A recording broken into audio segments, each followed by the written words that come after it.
Semangat pagi semua. Yang terhormat Ibu dosen kami yang tercinta serta semua teman-teman yang kami banggakan. Pada kesempatan yang berbahagia ini, izinkan kami kelompok 4 yang terdiri dari Suyatmi, Foni Teresia Lolong, Febriana Marieta, Maria Dwi Sari Wahyuningrum, Dwi Marintan dan Ardia untuk mempresentasikan rangkuman materi dari mata kuliah Pemantapan Kemampuan Profesional dengan dosen pengampu Ibu Hani Ari Rahmani MPD. Presentasi kali ini akan kami sajikan dalam bentuk video. Selamat menyaksikan. Bismillahirrahmanirrahim. Assalamualaikum warahmatullahi wabarakatuh. Saya Foni Teresia Lolong dengan nomor NIM 862071815565 Prodi PAUD dari kelompok 4 ingin melakukan presentasi dengan mata kuliah Pemantapan Kemampuan Profesional yang dibimbing oleh Ibu Hani Ari Rahmani MPD. Konsep dasar PAUD. Pemantapan kemampuan profesional yaitu meningkatkan kualitas proses belajar melalui peningkatan kualitas kemampuan profesional guru. Sebagai seorang profesional, guru bertanggung jawab dalam memperbaiki dan meningkatkan kualitas proses pembelajaran dalam rangka meningkatkan kualitas belajar siswa. Tujuan PKP yaitu untuk meningkatkan kemampuan mengajar dengan fokus pada perbaikan dan penanganan masalah pembelajaran secara sistematis dan ilmiah. Materi pemantapan kemampuan profesional. Materi yang terkandung dalam PKP mencakup yang pertama, perencanaan pembelajaran. Perencanaan pembelajaran di dalamnya disusun standar kompetensi, indikator pencapaian kompetensi, materi pembelajaran meliputi tema dan subtema, metode pembelajaran, alokasi waktu, media dan sumber pembelajaran, serta penilaian hasil belajar yang tertuang di dalam program semester RPPM dan RPPH. Yang kedua, pelaksanaan pembelajaran. Pelaksanaan pembelajaran dilakukan sesuai dengan perencanaan pembelajaran yang sudah dibuat sebelumnya. Yang ketiga, penilaian pembelajaran. Penilaian pembelajaran yaitu evaluasi hasil pembelajaran yang dapat dilakukan harian, mingguan, bulanan, 3 bulanan, atau penilaian selama 1 semester yang tertuang di dalam rapor. Semangat pagi. Saya Maria Dwi Sari Wahyuningrum, mahasiswi semester 7 Universitas Pancasakti Bekasi, program studi pendidikan anak usia dini. Saat ini saya akan mempresentasikan materi dengan judul pedagogik. Pengertian pedagogik. Pedagogik adalah segala usaha yang dilakukan oleh pendidik untuk membimbing peserta didik yang lebih muda guna memaksimalkan potensi diri baik secara kognitif atau kemampuan nalar dan ilmu pengetahuan maupun dari sisi karakter agar menjadi pribadi yang lebih baik. Usaha tersebut termasuk pengelolaan pembelajaran, bahasa, atau cara menyampaikan materi supaya mudah dipahami dan diserap oleh peserta didik, kemudian ada penguasaan kelas dan lain sebagainya. Kompetensi pedagogik. Kompetensi pedagogik guru adalah kemampuan atau keterampilan guru yang bisa mengelola suatu proses pembelajaran atau interaksi belajar mengajar dengan peserta didik.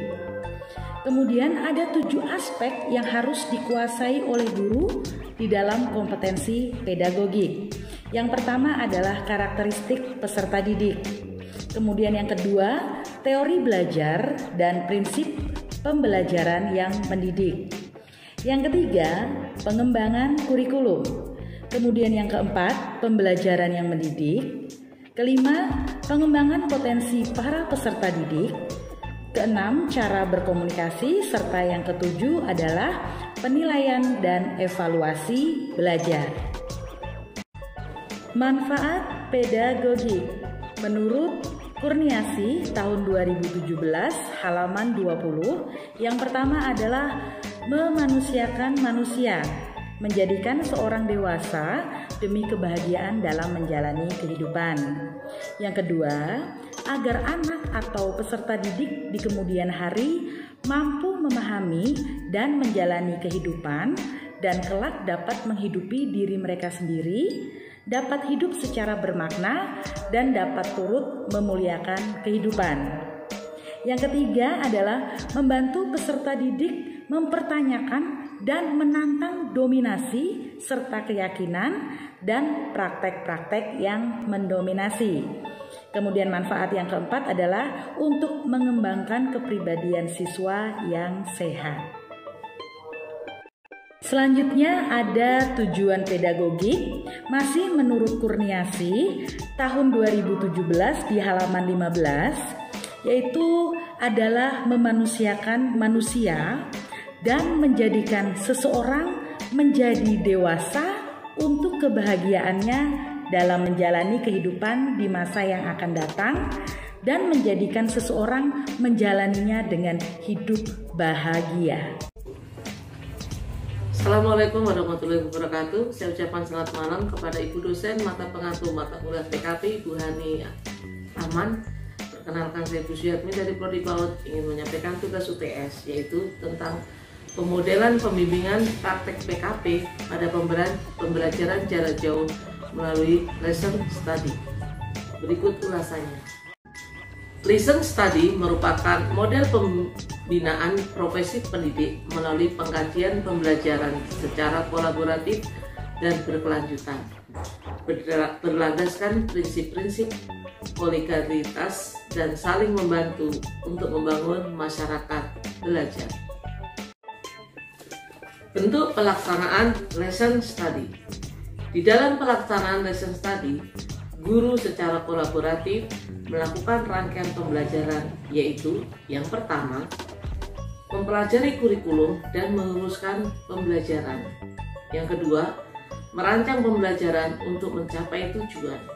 Yang ketiga, melaksanakan dan mengamati suatu research lesson atau pembelajaran yang dikaji. Assalamualaikum warahmatullahi wabarakatuh. Nama saya Dwi Marintan dengan nomor induk 86207181500086. Saya akan membahas mengenai meningkatkan kemampuan bercerita. Bercerita adalah salah satu komponen yang ada pada kemampuan berbicara anak, di mana kemampuan bercerita yaitu kemampuan untuk mengucapkan bunyi-bunyi artikulasi atau mengucapkan kata-kata untuk mengekspresikan, menyatakan, menyampaikan gagasan, perasaan, dan juga pikiran. Di mana tujuan bercerita yaitu agar anak dapat melakukan stimulasi dari isi cerita yang disampaikan dengan mengambil nilai-nilai moral yang terkandung di dalam cerita. Kita masuk pada manfaat kegiatan bercerita. Yang pertama, membantu pembentukan pribadi dan moral anak. Yang kedua, menyalurkan kebutuhan imajinasi dan fantasi. Yang ketiga, memajukan kemampuan verbal anak. Yang keempat, merangsang minat membaca dan menulis pada anak.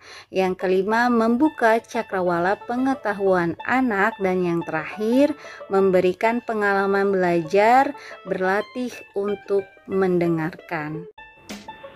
Assalamualaikum warahmatullahi wabarakatuh. Kenalkan, nama saya Ardia, saya dari Prodi PAUD Universitas Pancasakti Bekasi dengan nomor NIM 8620718181500025. Upaya meningkatkan kemampuan bercerita melalui gambar 3 dimensi. Salah satu upaya yang dapat dilakukan untuk meningkatkan kemampuan bercerita pada anak yaitu dengan penggunaan media pop-up book.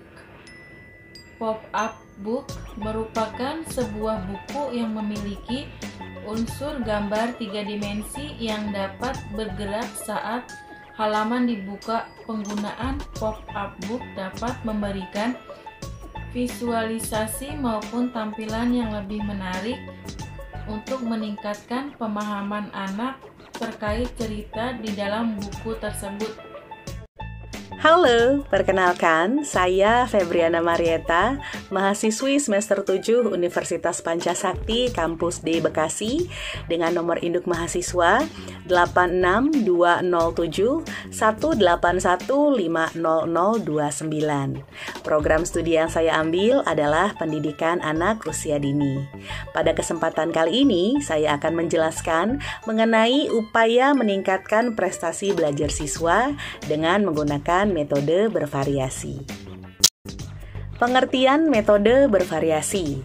Metode bervariasi dapat didefinisikan sebagai cara penyajian pelajaran oleh guru kepada siswa untuk mencapai tujuan tertentu yang dilakukan secara variatif dari satu cara ke cara lainnya. Ada banyak metode pembelajaran, misalnya metode ceramah, metode diskusi, metode demonstrasi, metode eksperimen, metode karya wisata. Jadi guru dapat memvariasikan dari metode-metode pelajaran tersebut, tidak hanya menggunakan satu metode saja. Pentingnya mengajar dengan metode bervariasi. Yang pertama, jenis materi pembelajaran yang bervariasi. Artinya, guru dapat memilih metode apa yang cocok untuk menyampaikan suatu materi. Apakah materi tersebut lebih cocok disampaikan dengan menggunakan metode ceramah, metode diskusi, metode demonstrasi, metode eksperimen, atau metode yang lainnya. Yang kedua, siswa memiliki gaya belajar yang beragam. Maksudnya, jika guru hanya menggunakan satu metode pengajaran saja, maka dapat dipastikan siswa yang memiliki gaya belajar tertentu akan menjadi bosan dan tidak bisa mencapai tujuan pembelajaran yang diharapkan. Yang ketiga, model kreativitas guru. Guru yang kreatif dalam mengajar dengan menggunakan metode yang bervariasi akan menjadi teladan bagi para siswa. Yang keempat, siswa akan memiliki pemahaman yang mendalam. Mengajar dengan menggunakan metode yang bervariasi akan membuat siswa kita memahami lebih dalam lagi materi yang disampaikan. Dan yang kelima, mendorong siswa agar lebih aktif. Penggunaan metode mengajar yang bervariasi akan membuat siswa lebih semangat dan terlibat aktif dalam pembelajaran. Kelebihan metode bervariasi. Yang pertama, dalam waktu yang sangat singkat, guru dapat menyampaikan materi sebanyak-banyaknya. Yang kedua, organisasi kelas lebih sederhana, tidak perlu mengadakan pengelompokan murid seperti pada metode lain. Yang ketiga, guru dapat menguasai seluruh kelas dengan mudah walaupun jumlah murid cukup banyak. Yang keempat, fleksibel, dalam arti jika waktu sedikit, guru bisa menggunakan metode yang tidak membutuhkan waktu banyak. Dan yang kelima, menumbuhkan kreativitas, nalar, dan daya pikir anak didik. Kekurangan metode bervariasi. Yang pertama, guru sulit untuk mengetahui pemahaman anak didik terhadap materi yang diberikan. Yang kedua, kadang guru sangat mengejar disampaikannya materi sebanyak-banyaknya hingga menjadi bersifat pemompaan materi. Yang ketiga, anak didik cenderung menjadi pasif apabila metode yang diterapkan lebih didominasi oleh guru. Dan yang keempat, jika guru tidak memperhatikan segi psikologi anak didik, pembelajaran dapat menjadi melantur dan membosankan. Demikianlah rangkuman materi dari mata kuliah Pemantapan Kemampuan Profesional. Terima kasih yang tak terhingga kami sampaikan kepada ibu dosen kami yang tercinta, Ibu Hani, dan kepada semua teman-teman yang kami banggakan. Semoga apa yang kelompok kami sudah sajikan dapat berguna bagi kita semua. Salam sehat dan tetap semangat.